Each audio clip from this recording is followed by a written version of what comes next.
Hi everyone, so today I'm going to be trying to do a reading ASMR type thing. This is a Bakugo X listener by Darling Devil on Tumblr named Thank You. Warning, there will be cursing and also possibly bloopers, I guess, because I don't know how to edit stuff on recording. Okay, anyway, let's go. Let's get into this. God, he's heavy, you grunted as you stopped for a second to get a better grip of the boy on your back.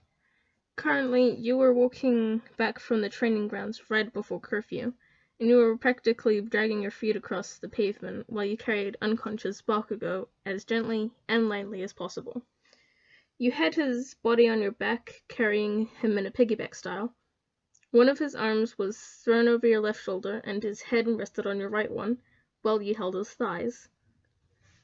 Your muscles were sore from the earlier excessive training, your arms and back were littered with burns and bruises, and your tired legs could hardly carry the weight of your body, and also your friend's slightly heavier body. Here we go. I'm sorry. He wasn't doing any better though. He too had bruises, and a few tiny cuts from your attacks as well. And of course, the obvious, he was out cold like a drunk person.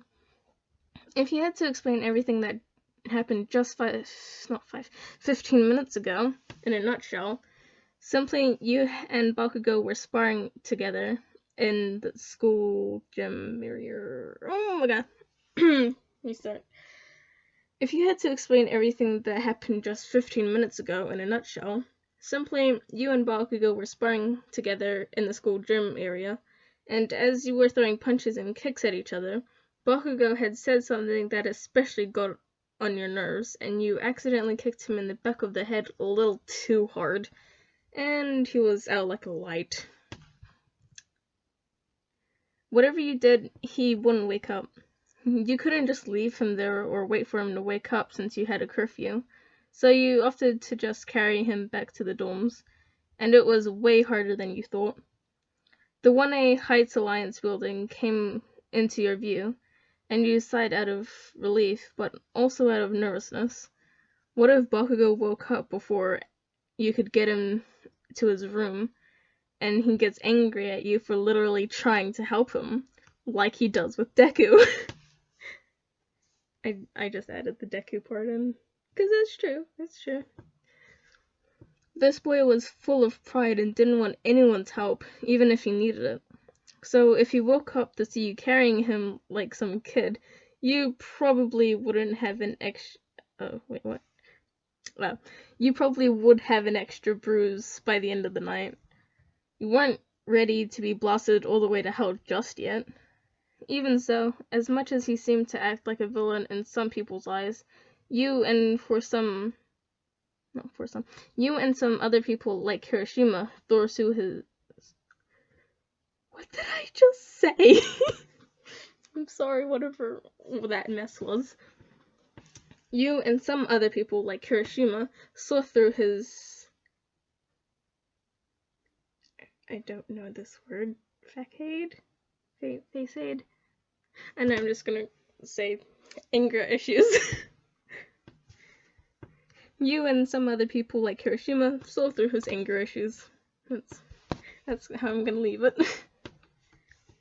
Bakugo just didn't know how to connect with people since his pride was in the way, and how growing up everybody was basically worshipping and praising his stupid, powerful quirk and intelligence, not intelligence.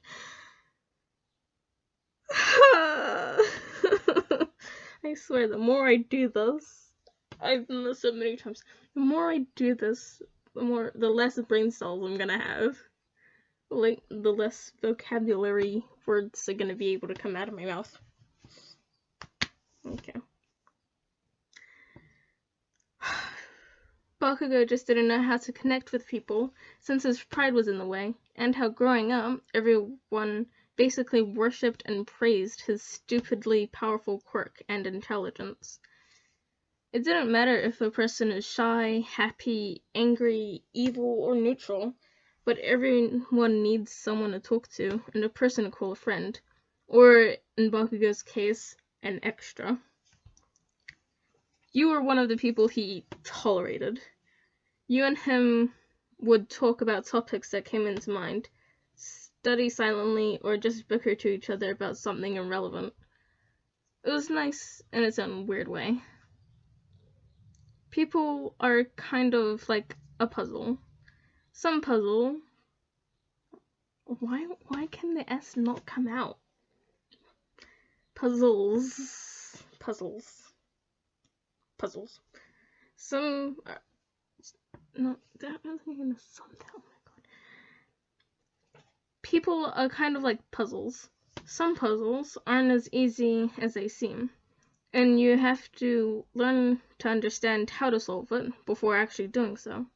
Or you could do both simultaneously and enjoy the in-betweens of the journey.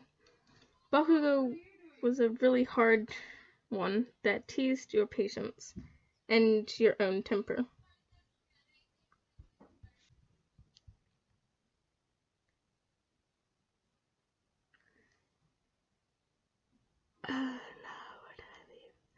Bakugo was just a really hard one that tested your patience and your own temper. Even after all the headaches and insults that this boy threw at you, your friends and classmates... Even after all the headaches and insults that this boy threw at you, your friends and classmates, you still couldn't deny your attraction towards him. Hell, he was good-looking, talented, and passionate about what he does.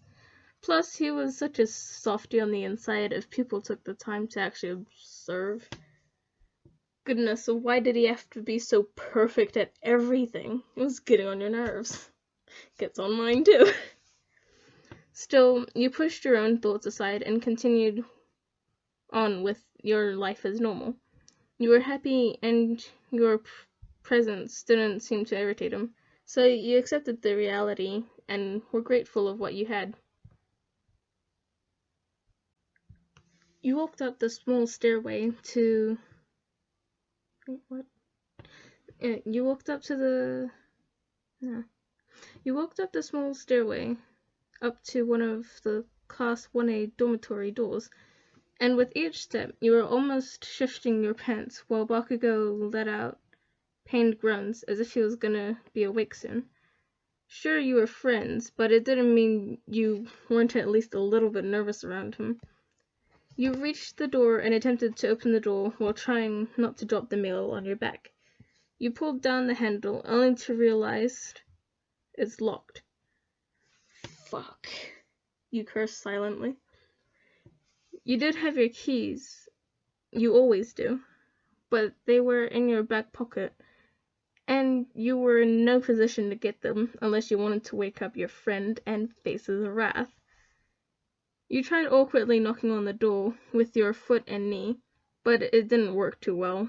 You took the risk and knocked on the door like a human being and quickly retreated it back to hold Bakugo's other leg. After a few moments, you heard movement from the inside and the door opened soon after. You were met with a blonde-haired green... It doesn't say green, it says teen. Oh my god. You were met with a blonde-haired teen whose quirk reflected his hair as a form of a black lightning bolt.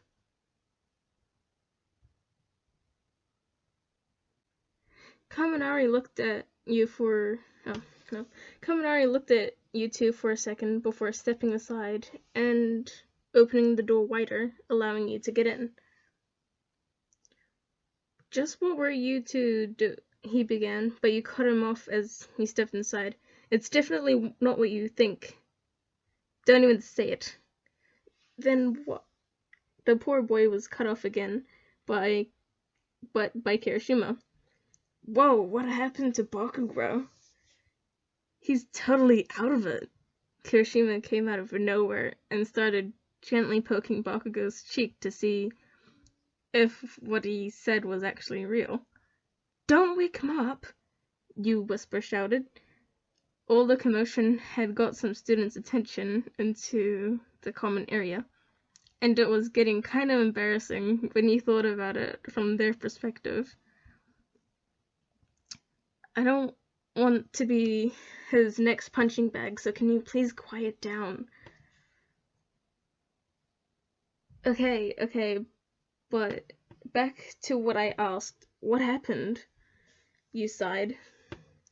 Long story short, we were sparring and I accidentally kicked him in the head hard, you explained. He should be fine. At least you hope he was fine. Wow. Well, this is the first. Nobody's ever been able to get that kind of hit at Bakugo. I think you deserve a medal. Mina elbowed you lightly in the arm as a testing manner. Seriously, the bomb is bound to explode soon if your classmates don't keep it down. Guys, let's just get him to his room quietly before It was too late. Bakugo began stirring in his sleep and let out more pain grunts. Your friend all held their breath as they realized they might have messed up. While you were just standing there with sweat forming on your forehead, please don't be mad, you prayed. And as the spirit heard you, Bakugo in fact didn't wake up, but he was half asleep and mumbling gibberish in your shoulder. You mouthed, "Let's just go," to Kirishima, and he nodded. You began to move again, but stopped abruptly as you felt an arm snake around your torso, and a second one hug your neck. Everyone present watched the scene in awe, as Bakugo clung to you like a child to a stuffed animal. "So soft," he mumbled in your neck. You blushed. You blushed profusely. Well, someone. Okay.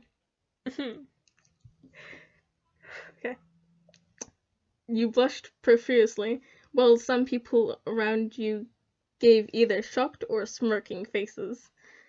The latter was more prominent. More prominent. Oh, you were in deep now. You and Kirishima swiftly rode the elevator up to the correct floor, and Kirishima opened Bakugo's door to let you carry him inside. "It's so warm." Bakugo kept on mumbling again, but seemed like he still hasn't woken up. Or enough so to remember anything after today, at the very least. Okay. It's time to let Bakugo rest now. Let's go. Oh crap, that's not what it says. Okay. Okay, it's time to rest now, Bakugo. Let go, you said as you walked over to the said boy's bed and sat on it. Kirishima helped you pry Bakugo's limbs off you, and you were finally free. You went to get up, but you were stopped midway when a hand grabbed your wrist. "Where are you going?" Bakugo whispered with his eyes closed. Is this the same Bakugo you've gone to school with and hung out on your free time? Because in any other case, where you would have found him like this from somewhere, you would have been convinced that Bakugo was a decoy, or... He kind of reminds me of a drunk person, Kirishima boldly blurted out. Or that you would have laughed out, but right now, it felt wrong to do so. So you just ended up nodding that you were thinking the same thing. Before you two actually left the common room, Kirishima had grabbed a cold gel pack from the freezer to press on the injured boy's head. He stepped closer and pressed the pack carefully on the spot you pointed out. The blonde boy hissed a bit, but didn't wake up, let alone let go of your hand. "Do you think he's going to be alright?" Kirishima asked next to you. "I don't think this will cause anything critical. I didn't kick him that hard, but surely enough to form a bump," you explained. Plus, he's been really tired lately for some reason, so he'll probably sleep tomorrow. I'll sleep in tomorrow. I'll take him to Recovery Girl tomorrow just in case. He'll...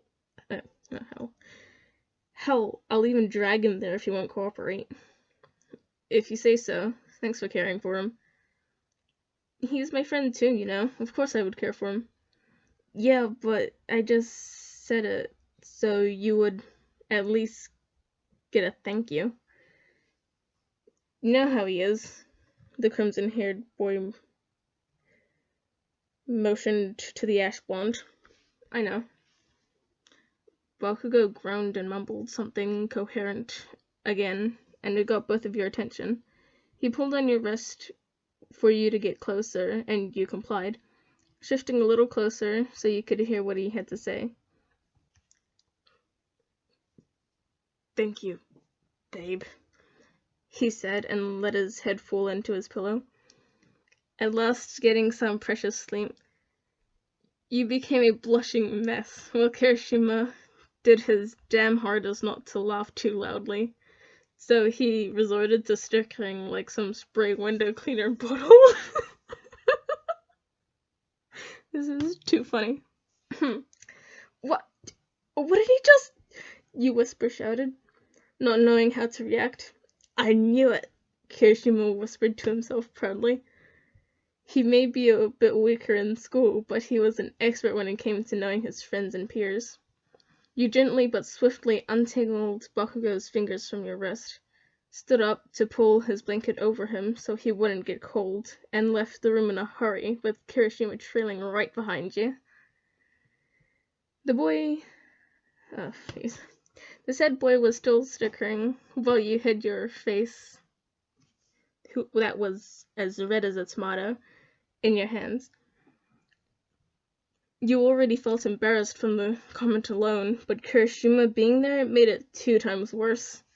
I'm so dead. Please, don't tell the others, Carrie, you pleaded. The redhead smiled.